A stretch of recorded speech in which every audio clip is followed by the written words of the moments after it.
Students, cash flow statement का जो format है वो मैं आपको स्टेप बाय स्टेप दूंगी। पहले ऑपरेटिंग एक्टिविटीज का, देन इन्वेस्टिंग एक्टिविटीज का, देन फाइनेंसिंग एक्टिविटीज का। उसी फॉर्म में हम उसके स्टेप बाय स्टेप क्या करेंगे, क्वेश्चन सॉल्व करेंगे। और जब आपको तीनों पार्ट्स के क्वेश्चंस समझ में आ जाएंगे तब हम इनको कंबाइन करके एक फुल फ्लेज क्वेश्चन बनाएंगे। अगर मैं आपको सारा का सारा फॉर्मेट एक साथ करवा देती हूँ, मैं फॉर्मेट लिख दूंगी लेकिन आपकी समझ में कुछ नहीं आएगा। इसका रीजन क्या है? क्योंकि ये सब आपकी बुक्स में भी लिखा हुआ है। अगर आप वहां से देखोगे तो फॉर्मेट आपके पास ऑलरेडी है, वहां से उठाना, यहाँ पे लिखना, एक तरह से कॉपी पेस्ट वाला बात है। तो मैं आपको स्टेप बाय स्टेप इसको समझाने जा रही हूँ। जैसे जैसे मैं आपको इसको कराऊंगी साथ साथ में आपने उसके प्रैक्टिकल्स भी सॉल्व करने हैं। तो सबसे पहले कैश फ्लो स्टेटमेंट के फॉर्मेट में हमें हमारा फर्स्ट स्टेप क्या होता है, हमें ये निकालना net profit before tax and extraordinary items. Second step हमारा क्या होता है, इसको कैलकुलेट करना ऑपरेटिंग एक्टिविटीज। ऑपरेटिंग एक्टिविटीज के अंदर फर्दर इसके पार्ट्स होते हैं। फर्स्ट पार्ट में हम इसके लिए निकालेंगे ऑपरेटिंग प्रॉफिट्स और losses before adjustment of working capital. Then हम इसमें निकालेंगे कैश फ्रॉम और cash used in operating activities before tax. Then हमारे पास क्या आएगा, कैश फ्रॉम और यूज्ड इन ऑपरेटिंग एक्टिविटीज। तो चलिए अब हम सबसे पहले शुरू करते हैं format net profit before tax and extraordinary items. Students, जैसा कि आप सामने देख पा रहे हो बोर्ड पे, मैंने सारा format profit before tax calculate करने के लिए लिख दिया है। इससे आपका जो है टाइम सेव होगा। मैं इसको आपको डिटेल में समझा रही हूँ। हमारे पास क्वेश्चन में प्रॉफिट दिया होता है। जो प्रॉफिट हमें क्वेश्चन में दिया होता है वो जो प्रॉफिट है वो आफ्टर टैक्स और एक्स्ट्रा ऑर्डिनरी आइटम्स दिया होता है। उसको हम सरप्लस भी बोलते हैं, उसको हम statement of profit and loss भी बोलते हैं। जो 2023 का statement of profit and loss दिया है उसमें से आप 2022 का सब्ट्रैक्ट कर दोगे तो आपके पास क्या आ जाएगा, प्रॉफिट या नेट प्रॉफिट भी आप बोल सकते हो, after tax and extraordinary items. Right, इसके अंदर हमने क्या क्या ऐड करना है, provision for tax. Provision for tax आपने करंट ईयर का ऐड करना है। इसको हम बोलते हैं वेट ड्यूरिंग द ईयर। ये जो इस साल का ड्यूरिंग द ईयर टैक्स है वो इसमें क्या हो जाएगा, ऐड। कई बार होता है ये क्वेश्चन के अंदर दिया होता है, कई बार क्वेश्चन के अंदर टैक्स देने के साथ साथ ये एडजस्टमेंट में भी दिया होता है। तो उसके लिए हम क्या बनाते हैं, एक प्रोविजन फॉर टैक्स का अकाउंट बनाते हैं। इसके बाद मैं आपको वो भी सिखाऊंगी कि उसको कैसे प्रिपेयर करा जाता है। तो प्रोविजन फॉर टैक्स जो करंट ईयर का है वो यहाँ पे आएगा।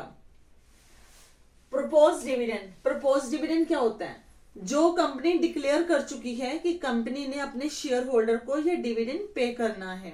राइट, ये ऑलरेडी डिक्लेयर्ड है। तो करंट ईयर का जो डिविडेंड होता है वो डिक्लेयर्ड नहीं होता, वो प्रॉफिट्स आने के बाद नेक्स्ट ईयर में डिविडेंड डिक्लेयर होता है। तो हमने यहाँ पे कौन सा लेना है, प्रीवियस ईयर का प्रपोज डिविडेंड हमने लेना है। इसके साथ में आ जाता है ट्रांसफर टू रिजर्व्स। कौन से रिजर्व यहाँ पे ट्रांसफर करे जाएंगे, जैसे 2023 में हमारे पास रिजर्व्स हैं 30,000 और 2022 में हमें रिजर्व दिए हुए थे 25,000। तो 25,000 22 में थे, अब कितने हो गए, बढ़ के 30,000 हो गए। कंपनी ने इस साल कितना अमाउंट रिजर्व्स को ट्रांसफर करा है, 5,000 रिजर्व ट्रांसफर करे हैं। तो यहाँ पे हम 5,000 रिजर्व्स का अमाउंट लिखेंगे रिजर्व्स के आगे, चाहे ये कॉन्टिजेंसी रिजर्व्स हो, जनरल रिजर्व हो या कोई भी रिजर्व्स दिए हो। तो आपने यहाँ पे ट्रांसफर टू रिजर्व जितने प्रॉफिट ट्रांसफर करा है वो आपने यहाँ पे दिखाना है। फिर आ जाता है आपका इंटरिम डिविडेंड। इंटरिम डिविडेंड कभी भी आपको क्वेश्चन के अंदर नहीं दिया होगा, ये आउटसाइड में एडजस्टमेंट में होगा।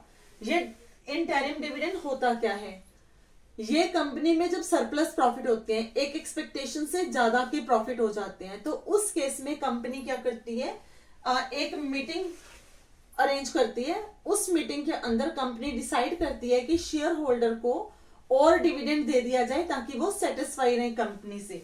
तो उस केस में जो डिविडेंड दिया जाता है, ये साल के बीच में कभी भी कंपनी डिसाइड कर सकती है, और उसको हम यहाँ पे लेते हैं क्योंकि this is a part of the profit. इसके अंदर एक्स्ट्रा ऑर्डिनरी आइटम्स, अब क्वेश्चन आता है कि एक्स्ट्रा ऑर्डिनरी आइटम्स होती क्या है। एक्स्ट्रा ऑर्डिनरी आइटम्स होती है जो कंपनी को बेनिफिट भी हो रही है और कंपनी के लिए एक्सपेंडिचर्स भी हैं। जैसे voluntary retirement by the employees, कई एम्प्लॉइज अपनी मर्जी से रिटायरमेंट ले जाते हैं। कई बार होता है loss of goods due to theft, due to fire. तो ऐसे जो लॉसेस होते हैं जो अनएक्सपेक्टेड होते हैं, वो एक्स्ट्रा ऑर्डिनरी एक्सपेंडिचर हो जाते हैं, कंपनी के एक्स्ट्रा ऑर्डिनरी लॉसेस हो जाते हैं, राइट। तो ऐसी आइटम्स को कंपनी जो डेबिटेड टू P&L अकाउंट है, ये बहुत सारे होते हैं, तो इसको क्या करना है, कंपनी ने यहाँ पे प्लस कर देना है। लेकिन ऐसे कंपनी को एक्स्ट्रा ऑर्डिनरी इनकम्स भी होती हैं, जैसे insurance claim received due to earthquake. तो अर्थक्वेक का जो लॉस हुआ वो क्या है, डेबिटेड टू P&L अकाउंट। अगर इंश्योरेंस कंपनी ने वो दे दिया, वो क्या होगा, उसकी इनकम, लेकिन वो एक्स्ट्रा ऑर्डिनरी इनकम है, नॉर्मल इनकम नहीं है, तो वो यहाँ पे क्या होगी, सब्ट्रैक्ट होगी। तो ऐसे जो इनकम्स है वो यहाँ पे रिफंडेड टैक्स, जो टैक्स हमने कैलकुलेट करा था, हमने एक्स्ट्रा टैक्स कैलकुलेट करके गवर्नमेंट को डिपॉजिट करा दिया, लेकिन हमने ज्यादा टैक्स डिपॉजिट कराया हुआ है, एक्चुअल में हमारा टैक्स क्या है, कम है। अब गवर्नमेंट हमें क्या कर रही है, रिफंड। तो जितना हमें रिफंड आया वो हमारा क्या होगा, extraordinary items credited to P&L account, वो हम यहाँ से सब्ट्रैक्ट कर देंगे। तो यहाँ पे हम क्या निकालेंगे, इसका नेट इफेक्ट, और जो इसका नेट इफेक्ट होगा उसको हम क्या बोलेंगे, profit before tax and extraordinary items. ये हमारे पास वैल्यू आ गई। इस वैल्यू को लेके हम क्या करेंगे, कैश फ्लो स्टेटमेंट को स्टार्ट करेंगे, या कैश फ्लो स्टेटमेंट के अंदर भी दिखा सकते हो और उससे पहले भी दिखा सकते हो, इट्स योर चॉइस, और मोस्टली इसको पहले ही दिखाया जाता है। Students, profit before tax and extraordinary items calculate करने के बाद अब हम क्या करेंगे, ऑपरेटिंग एक्टिविटीज को कैलकुलेट करेंगे। तो ऑपरेटिंग एक्टिविटी के अंदर सबसे पहले हमारा क्या होगा, non cash and non operating items debited to P&L account. तो ये जो आइटम्स है ये कौन सी आएंगी, सबसे पहले इसमें आप जो भी क्वेश्चन में दिया उसके अकॉर्डिंगली लिखोगे। मैंने यहाँ पे हर एक आइटम को लिखा है जो इसमें आ सकती है। डेप्रिसिएशन ऑन फिक्स एसेट, जो इस साल में टोटल इसके ऊपर डेप्रिसिएशन हो रहा है फिक्स एसेट के ऊपर, हम वो लिखेंगे। जितनी भी इनटेंजिबल एसेट्स हैं, वो जितनी अमोर्टाइज हुई हैं, राइट ऑफ हुई हैं, जैसे पेटेंट, गुडविल, कॉपीराइट, ट्रेडमार्क, जितने से वो रिटर्न ऑफ हुए हैं। अमोर्टाइजेशन का मतलब होता है राइट ऑफ। जब हमने फिक्स एसेट को सेल करा, उसको सेल करने पे कई बार क्या होता है, लॉसेस होते हैं, तो जितने अमाउंट का लॉस हुआ वो यहाँ पे क्या हो जाएगा, add. Interest on loan, company ने लोन लिया था, अब उसके ऊपर उनको इंटरेस्ट पे करना है, तो जितना अमाउंट का इंटरेस्ट बनेगा, ये आपको देखना है इंटरेस्ट लिया कब गया, अकॉर्डिंग टू द टेन्योर आपको अप्लाई करना है। ये नहीं कि किसी के ऊपर भी अप्लाई कर दो। कई बार क्या होता है, जो लोन होता है साल के एंड में लिया जाता है, तो उसके ऊपर इंटरेस्ट कैलकुलेट नहीं होता। कई बार होता है जो लोन लिया है वो साल के शुरू में लिया जाता है, तो उसके ऊपर पूरे साल का इंटरेस्ट कैलकुलेट होगा। कई बार होता है जो इंटरेस्ट है वो इन बिटवीन द ईयर लिया जाता है, तो उसके अकॉर्डिंगली आप क्या करोगे, इंटरेस्ट को कैलकुलेट करोगे। जब भी बोरोइंग हुई है डिबेंचर की और मॉर्गेज की, राइट, उसके ऊपर ये शॉर्ट टर्म भी हो सकता है, शॉर्ट टर्म, और ये लॉन्ग टर्म भी हो सकता है। तो ये आपने कंडीशन देख लेनी है कि शॉर्ट टर्म के ऊपर है कि लॉन्ग टर्म के ऊपर है।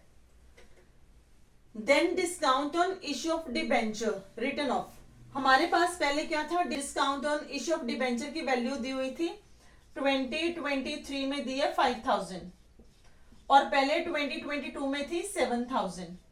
तो अब जो डिस्काउंट है हमने कितना राइट ऑफ कर दिया, 2000 रुपीज हमने राइट ऑफ करे हैं। तो यहाँ पे सिर्फ 2000 के अमाउंट से ये वैल्यूज आप लिखोगे, discount on issue of debenture. Same way से underwriting commission return of, अगर अंडर राइटिंग कमीशन पहले पिछले साल में थी 7000, अब हो गई है 5000, तो कितने से राइट ऑफ हो गई, 2000 से, वो यहाँ आ जाएगा। Expenses on issue of share, हमारे पास पिछले साल एक्सपेंसेस कितने थे, इस साल कितने हुए हैं, अगर तो वो राइट ऑफ हो रहे हैं तो जितने अमाउंट से राइट ऑफ हो रहे हैं वो हम यहाँ पे लिखेंगे, ठीक है। Interest on bank overdraft, company ने शॉर्ट टर्म के लिए बैंक से ओवरड्राफ्ट लिया, तो उस ओवरड्राफ्ट के ऊपर अगर इंटरेस्ट चार्ज हो रहा है तो कितना हो रहा है, वो हम यहाँ लिखेंगे। क्रेडिट लिया, कैश क्रेडिट, तो उसके ऊपर इंटरेस्ट आएगा। Premium on redemption of preference shares and debenture, preference share जो होते हैं या डिबेंचर होते हैं वो कुछ टाइम के बाद रिडीम कर दिए जाते हैं। जब हमने रिडीम करे, अगर वो रिडीम एट प्रीमियम हो रहे हैं, तो जितना अमाउंट प्रीमियम का है, सिर्फ प्रीमियम का अमाउंट जो रिडम्पशन के ऊपर है, वो हमारा क्या आ जाएगा, non operating expense. Non cash and non operating items debited to P&L account, ये आपके नॉन ऑपरेटिंग और नॉन कैश आइटम्स हैं जो डेबिट हुई हैं, वो हमने क्या कर दी, ऐड। अब हमारे पास इन सबका टोटल मिला के हमारे पास एक अमाउंट आ चुका है, इसमें से हमने लेस क्या करना है, लेस करेंगे हम non cash and non operating items credited to P&L account. ये जो P&L अकाउंट को क्रेडिट होती हैं, ये वैल्यूज कौन सी हैं, इंटरेस्ट रिसीव्ड। अब हमारे पास दो तरह की कंपनीज होती हैं, एक होती है फाइनेंसिंग कंपनी, एक होती है नॉन फाइनेंसिंग कंपनी। दोनों ही इंटरेस्ट रिसीव करती हैं, दोनों ही डिविडेंड भी रिसीव करती है। तो यहाँ पे कौन सा आएगा, अगर कोई फाइनेंसिंग कंपनी है और उसने डिविडेंड और इंटरेस्ट रिसीव करा है तो वो यहाँ से सब्ट्रैक्ट होगा। और रेंटल इनकम, अगर कुछ अमाउंट उन्होंने रियल एस्टेट में इन्वेस्ट करा है और वहां से उनको कोई रेंट रिसीव हो रहा है, रेंटल इनकम हो रही है, तो वो यहाँ पे क्या होगी, सब्ट्रैक्ट होगी। Profit on sale of fix asset, जो फिक्स एसेट को सेल करा है और उससे कुछ प्रॉफिट हुआ, तो वो भी यहाँ से क्या होगा, सब्ट्रैक्ट, क्योंकि ये नॉन ऑपरेटिंग आइटम्स हैं जो वहां से उन्हें इनकम गेन हो रही है, राइट। इन सबको सब्ट्रैक्ट करने के बाद हमारे पास क्या आएगा, operating profit before adjustment of working capital. तो वर्किंग कैपिटल से पहले का हमारे पास ये ऑपरेटिंग प्रॉफिट आ गया। तो करंट एसेट और करंट लायबिलिटी का इफेक्ट हमारी operating profit before adjustment of working capital पे कैसे पड़ेगा, आइए आगे कंटिन्यू करते हैं। Students, operating profit before adjustment of working capital calculate करने के बाद हम इसमें ऐड करेंगे increase in current liabilities and decrease in current asset. अगर हमारी ट्रेड पेबल का मतलब होता है क्रेडिटर्स एंड बिल पेबल्स, ये सेपरेट भी दिए हो सकते हैं और कंबाइंड भी हो सकते हैं।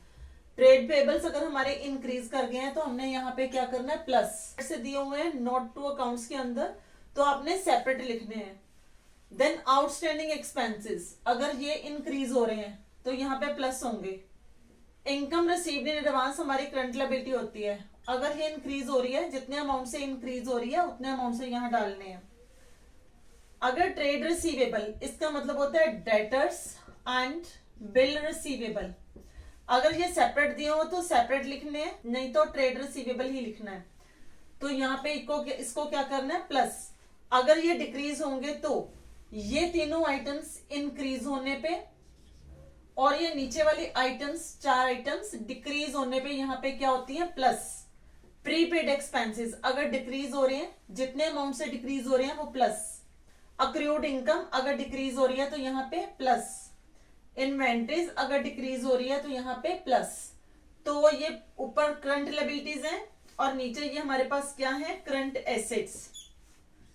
अगर तो करंट लायबिलिटीज इंक्रीज हो रही हैं तो क्या करोगे, प्लस, और करंट एसेट डिक्रीज हो रही हैं तो क्या करोगे, प्लस। देन माइनस क्या करना है इसमें, डिक्रीज इन करंट लायबिलिटी। अगर तो करंट लायबिलिटीज हमारी सेम करंट लायबिलिटीज हैं, अगर ये डिक्रीज हो रही है तो क्या करना है आपने, इसको माइनस। वही सेम है यहाँ पे, क्रेडिटर्स एंड बिल पेबल अगर सेपरेट दिए हैं तो सेपरेट से ही लेने हैं आपको, राइट। और अगर यहाँ पे करंट एसेट्स इंक्रीज हो रही हैं तो उस केस में इनको क्या करना है, हमने माइनस, और इनको प्लस और माइनस करने के बाद हमारे पास क्या आ जाएगा, कैश फ्रॉम। अगर तो हमारे ये सारी एडजस्टमेंट के पास ऑपरेटिंग प्रॉफिट में करने के बाद ये प्लस में एक्टिविटीज आती हैं, तो इसका मतलब है हमारे पास कैश आ रहा है। अगर ये माइनस में आ रही है तो इसका मतलब हमने कैश यूज करा है। तो दोनों में से एक ही हो सकता है, या तो फ्रॉम होगा या यूज्ड इन होगा। Cash from operating activities before tax, या फिर cash used in operating activities before tax. Students, cash from और used in operating activities before tax calculate करने के बाद इसमें हम सब्ट्रैक्ट क्या करेंगे, टैक्स पेड। जितना टैक्स हमने इस साल में पे करा है वो हम क्या करेंगे, सब्ट्रैक्ट। मोस्टली ये प्रीवियस ईयर का होता है, अगर एडजस्टमेंट ना दी हो तो, राइट। तो ये प्रीवियस ईयर का टैक्स हम पे करते हैं। अगर एडजस्टमेंट हो तो कैसे करना है वो मैं अभी आपको समझाती हूँ। उसके बाद इसमें से माइनस होगा extraordinary items debited to P and L account. Starting of the question में आपने देखा, अगर extraordinary items debited to P and L account दिया तो वहां पे क्या करते थे, ऐड। सेम वैल्यूज हमने यहाँ पे क्या करनी है, सब्ट्रैक्ट। अल्टीमेटली इनका जो इफेक्ट होता है वो नील होता है, लेकिन ये हमें दिखाना है क्वेश्चन के अंदर। और अगर extraordinary items credited to P and L account है तो वो हमने क्या करनी है, यहाँ पे ऐड। सबसे ऊपर हम क्या करते थे, जब हमने profit before tax and extraordinary items निकाला था तो वहां पे हमने इनको क्या करा था, सब्ट्रैक्ट। यहाँ पे हम क्या कर रहे हैं, ऐड। इसके बाद आपके पास वैल्यू आ जाएगी फाइनल, और ये आपकी होगी ऑपरेटिंग एक्टिविटीज की अमाउंट। ये हमारे पास इनफ्लो है या आउटफ्लो है हमें कैसे पता लगेगा, अगर तो हमारी ये पॉजिटिव वैल्यू है तो कैश फ्रॉम ऑपरेटिंग एक्टिविटीज, अगर ये हमारी नेगेटिव वैल्यू है तो cash used in operating activities. इस वैल्यू को हम उठाएंगे यहाँ पे कैलकुलेट करने के बाद, और हम इसको अमाउंट कॉलम में बाहर लिख देंगे, राइट। अगर हमारे पास 2023 और 2022 का simple provision for tax given है, जैसे सपोज यहां दिया 50,000, लास्ट ईयर में था हमारे पास 1 लाख, तो हमने ये 2022 का है, ये हमने क्या है हमारे लिए, टैक्स पेड। ये हम कहा लिखेंगे, एट द एंड हम इसको क्या करेंगे, माइनस। ऑपरेटिंग एक्टिविटी में ये क्या हो जाएगा, एट द लास्ट माइनस। और जो 2023 का है ये क्या है, tax made during the year. ये हम क्या करेंगे, ऑपरेटिंग एक्टिविटी में सबसे ऊपर जब हम निकाल रहे हैं प्रॉफिट बिफोर टैक्स, वहां पे हम क्या करेंगे, इसको ऐड।